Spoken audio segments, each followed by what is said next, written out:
2027లో ఎన్నికలు ఖాయమా? వాస్తవంగా ప్రస్తుతం విజయసాయిరెడ్డి పేరు చెప్తే తెలుగుదేశం పార్టీలో కింద నుంచి పైదాకా కార్యకర్తలు తీవ్ర ఆగ్రహంతో ఉంటారు. ఎందుకంటే చాలా స్ట్రాటజిక్గా లెక్కల నుంచి పెట్టుకుంటూ వస్తుంటాడు. ఆయన అర్థమయ్యేలా పెడతారు.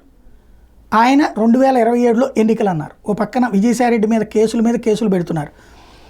ఆయన తాజాగా వీళ్ళందరూ ఇట్లా అంటున్నప్పుడే, నిన్ననే 27 అని చెప్పిన తర్వాతనే వీళ్ళందరూ ఆయన మీద కేసులు పెడుతున్నప్పుడే చంద్రబాబు గారికి సంబంధించి 1978లో ఎట్లాగా, 1995లో ఎన్టీఆర్ నుంచి పార్టీ ఎట్లా తీసుకున్నారు, 98 2004 మధ్యలో బీజేపీతో కలిసి అటల్ బిహారీ వాజ్పేయి అద్వానీలను ఎలాగ ఇబ్బంది పెట్టారు, 2004లో ఎలా దెబ్బతిన్నారు, బీజేపీని ఎలాగా దెబ్బకొట్టారు, టీఆర్ఎస్తో ముందుకెళ్ళి 2009లో టీఆర్ఎస్తో ముందుకు వెళ్ళి ఎలా దెబ్బతిన్నారు, 2014కు వచ్చేటప్పటికి కొత్త అలయన్స్తో మళ్ళీ బీజేపీతో ఎట్లా అలయన్స్ పెట్టుకున్నారు, జనసేనతో కలిసి ఎట్లా పెట్టుకున్నారు, 2017లో మళ్ళీ పవన్ కళ్యాణ్ని ఎలాగ దూరం పెట్టారు, 2018లో మళ్ళీ బీజేపీతో విభేదాలు పెట్టుకుని ఏ విధంగా పవన్ కళ్యాణ్ వినియోగించారు, 2019లో దారుణ పతనం తర్వాత మళ్ళీ ఎలాంటి కథ నడిపారు, 2024లో మళ్ళీ బీజేపీని పవన్ కళ్యాణ్ ఎలాగ కలుపుకున్నారు అన్నటువంటిదంతా మెన్షన్ చేసుకొస్తూ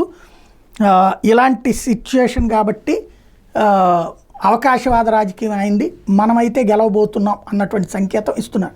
వాస్తవంగా నిజంగా 2027లో ఎన్నికలు జరిగితే నాకున్న ఐడియా ప్రకారం జమిలీ ఎలక్షన్స్ అనేది 2028 సెకండ్ హాఫ్లో జరిగేటటువంటి అవకాశం ఉంటుంది. ఎందుకంటే ఈరోజు జనాభా లెక్కల సేకరణ, వాళ్ళ నియోజకవర్గాల పునర్విభజన జరగాలి, మహిళా రిజర్వేషన్ జరగాలి, ఇవన్నీ కలిపాక 28 సెకండ్ హాఫ్లో కానీ లేదా 29 జనరల్ ఎలక్షన్స్తో పాటు కానీ జరిగే అవకాశం ఉంటుందని నేను అనుకుంటున్నాను.